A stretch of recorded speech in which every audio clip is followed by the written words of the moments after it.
لا إله إلا الله محمد رسول الله. لا إله إلا الله محمد رسول الله.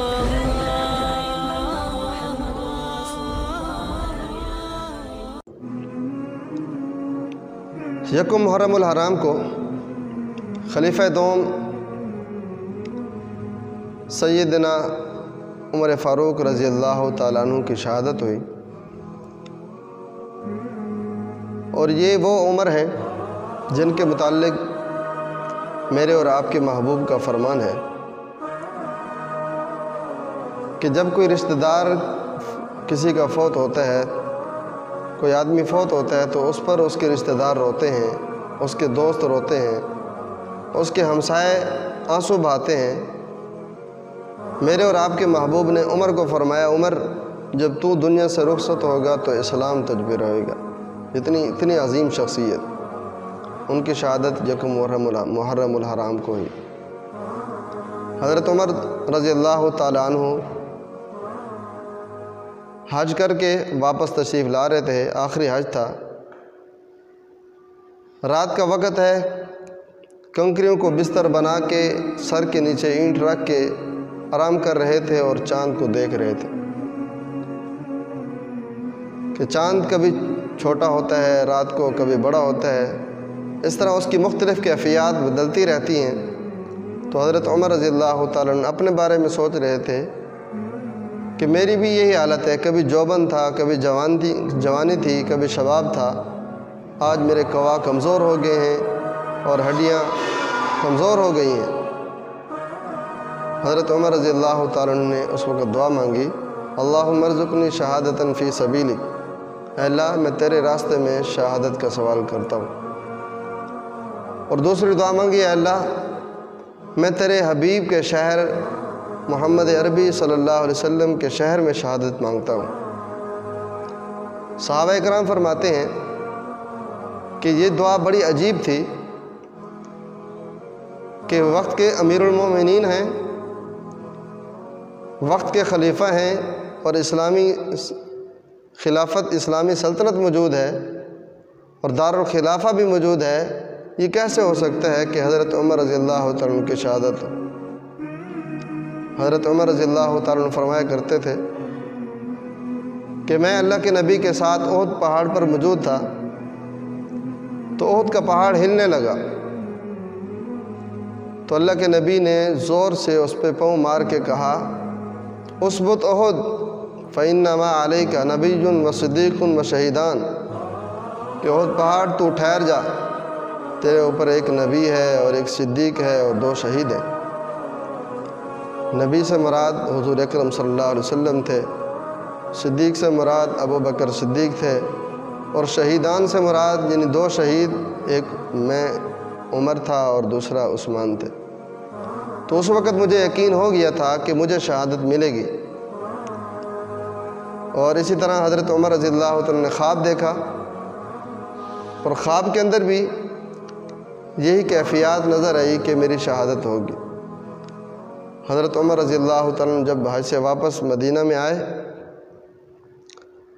تو یہاں ایک بندہ، ایک غلام حضرت عمر کے پاس آتا ہے جس کا نام ابو لؤلؤ فیروز مجوسی ہے۔ ابو لؤلؤ اس کی کنیت ہے، نام فیروز ہے اور مجوسی مذہب رکھتا ہے۔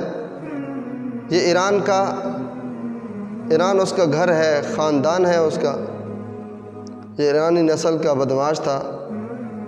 یہ حضرت عمر رضی اللہ تعالیٰ عنہ کے پاس آتا ہے اور آ کے کہتا ہے کہ میرا آقا مجھ سے ٹیکس زیادہ لیتا ہے، آپ اس سے کہیں کہ وہ ٹیکس کم کر دے۔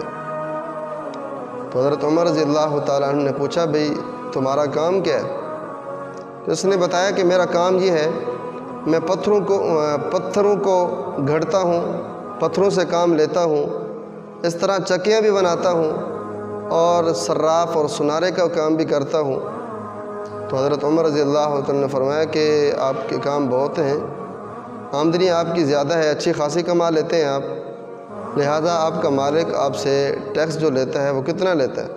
اس نے کہا 2 درہم لیتا ہے۔ تو حضرت عمر رضی اللہ تعالیٰ نے فرمایا کہ یہ تو زیادہ نہیں ہے۔ پھر وہ چلا گیا۔ اور اس نے اپنے دل کے اندر بغض پالنا شروع کر دیا۔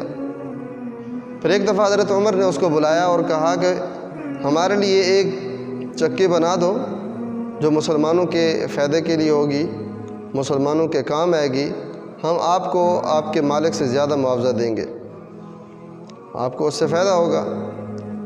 تو اس مجوسی غلام نے کہا، ابو لولو فیروز مجوسی نے کہا کہ میں آپ کو ایسی چکی بنا کے دوں گا کہ اس کو تاریخ یاد رکھے گی، دنیا یاد رکھے گی، اس کی دھوم مشرق مغرب میں ہوگی۔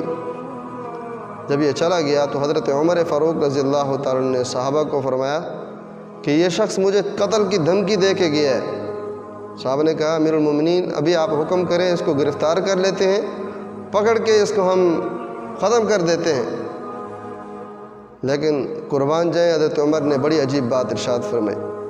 آپ نے فرمایا اسلامی حکومت کے اندر جب تک مجرم کا جرم ثابت نہ ہو جائے اس وقت تک اس کو سزا نہیں دی جاتی، لہذا اس کو سزا نہیں دی جائے گی۔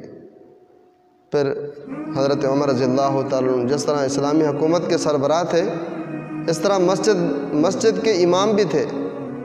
آپ نمازیں خود پڑھایا کرتے تھے۔ ایک دن مسجد میں فجر کی نماز کے لیے آئے، صفیں سیدھی کی، پھر اس کے بعد نماز شروع کر دی۔ اور حضرت عمر رضی اللہ تعالیٰ عنہ کی عادت مبارکہ یہ تھی کہ آپ تلاوت بہت زیادہ لمبی کرتے تھے فجر کی نماز میں۔ آپ نے ادھر سے تلاوت شروع کی، یہ اپنے مذموم مقاصد لے کر ابو لولو فیروز مجوسی پہلی صف میں کھڑا تھا اور زہر آلود خنجر اس نے چھپایا ہوا تھا۔ ادھر سے حضرت عمر نے نماز شروع کی اور اس نے اپنے مذموم مقصد کو پورا کرنے کے لیے حضرت عمر پہ حملہ کیا اور 3 وار کیے۔ اس طرح حضرت عمر کی آنتیں بھی کٹ گئی اور مصلی رسول پر حضرت عمر گر پڑے۔ جب گرے اور گرتے گرتے حضرت عبد الرحمن بن عوف کا ہاتھ پکڑ کے مصلی پہ کھڑا کر دیا کہ میری جان جائے تو جائے لیکن حضور کی، میرے محبوب کی نماز نہ جائے۔ یعنی آخری وقت میں بھی ان کو خیال تھا کہ مسلمانوں کی نماز اس میں خلل نہ آئے اور حضور میرے محبوب کی نماز میں خلل نہ آئے۔ تو یہ حضرت عمر تھے۔ Thanks for watching. Don't forget to like, comment, share and subscribe to